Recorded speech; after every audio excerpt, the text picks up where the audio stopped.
Keisha. So I know that we are dealing with everything right now. We're dealing with COVID-19. We're trying to keep ourselves safe. We're sanitizing, using our masks. And then on top of that, online school. So this video is basically 8 tips on how you can survive online school. So the first tip is use your weekend to prepare. So on the weekends, this is where you will bulk cook. You will cook in bulk for the week. This is where you should make sure that your child or ward has all the things they need for school.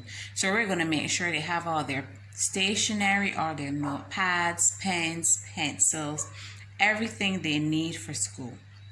Also, we're going to make sure that we also do packed lunches for them, because in the same way that they're at school, they usually have their packed lunch, or they might get lunch from the canteen.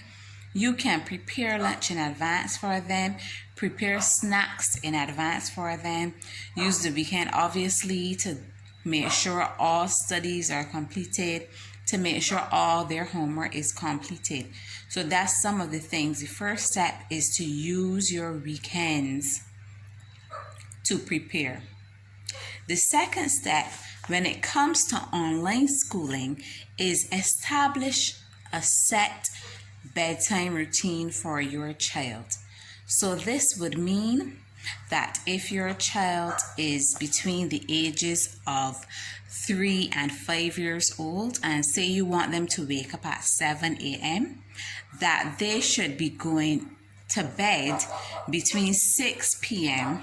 and 9 p.m. the night before, the latest. So if your child is between 3 years old and 5 years old, these are the preschoolers, we want to make sure that they get to bed between 6 p.m. and 9 p.m. If your child is between the ages of 6 to 13 years of age, that's a person in primary school or in secondary school, first or second form, their bedtime should be between 8 p.m. to 10 p.m. the latest, if you want them to get up at 7 in the morning. So between 6 to 13, 8 p.m. to 10 p.m. should be their ideal bedtime, or anywhere in between there. For those of you who, like myself, have teenagers, their bedtime should be between 9 p.m. to 11 p.m. the latest, because they need their 8 to 10 hours sleep. So their bedtime should be between 9 p.m. to 10 p.m. the latest. Thirdly, you should have a clear and established study space for your child. So this is the place where they have their desk, they have their sturdy chair. Also, even if you don't have a table or they don't have a desk, you can use a food tray. They can put their back against the wall in their bedroom. So make sure that they have a well-established study space.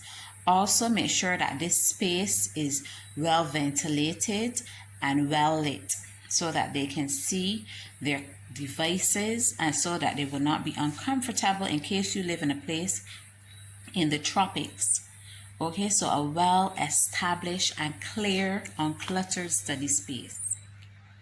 Number 4, for parents, make sure that you make regular checks on your child's school email to be aware of the assignments that they might have, the homework that they might have. Also, if the child has a WhatsApp chat for their class, you check that periodically so that you can keep informed and updated on what your child's assignments are, and just to keep on top of it. Because sometimes some children can say, yes mommy, I did my homework, or yes mommy, I did it, but then when you check, you might see some assignments missing, so that you can nip it in the bud early. Know that the term has now started, or the semester, depends on where you live, has now started, so that you can nip it in the bud early. So that is number 4. Number 5, make sure that all of your devices are charged the night before. So whether your child is using a laptop, a tablet to be online with their teacher, make sure that all of these devices are charged from the night before. There is nothing more ridiculous than you waking up in the morning to realize the laptop is dead or the tablet needs charging. So make sure that your devices are charged and ready to go so that when they wake up in the morning and they are ready, it's just a matter of logging on and getting ready for class.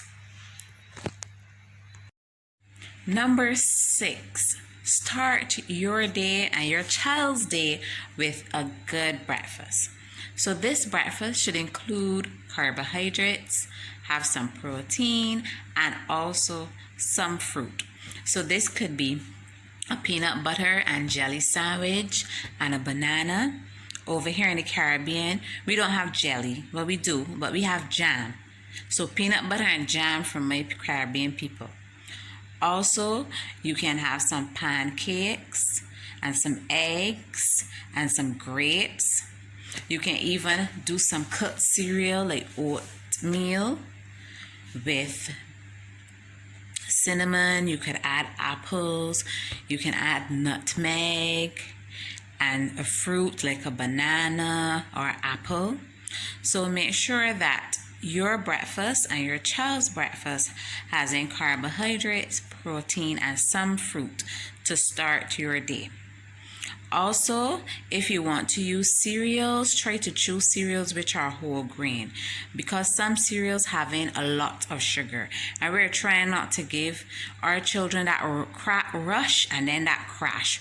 We want them to be sustained because they have to be sustained for a long time until it's break time during their class sessions, or even until it is lunchtime during their class sessions. So you want to have them fueled up. So carbohydrates, protein, and a fruit would constitute a good breakfast. So as I was saying, choose whole grain options. So it could be something like Weetabix, it could be bran flakes, things like that. But I know some of you will say, well, those cereals are boring, or my child doesn't eat that cereal. But you can always add cinnamon, you can add nutmeg, you can add vanilla extra or vanilla essence to your milk that you will put on the cereal for your child. You can let them add some raisins. You may have some raisins in your fridge or some nuts laying around somewhere. So you can let them vamp up the whole grain cereal. If you have dried cranberries, anything like that, any dried fruit you may have, even if you have shredded coconut, you can let them add that to their cereal as well. So make sure that your child has a hearty breakfast so that they can start their day on a full stomach. That will allow them to concentrate. They won't have to worry about any hunger pangs as they go through their day. Number 7, communicate with your child's teacher.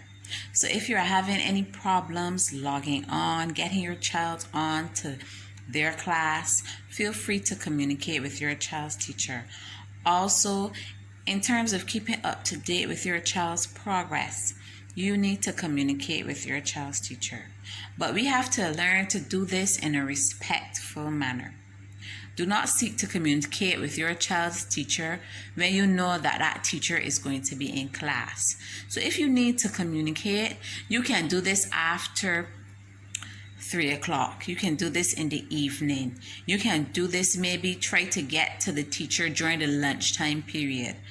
Okay? Because we need to, as parents, to be mindful of the fact that some teachers on some days have very full schedules, and you cannot be calling them or WhatsApping them during their class time, expecting them to be talking to you and teaching a class at the same time.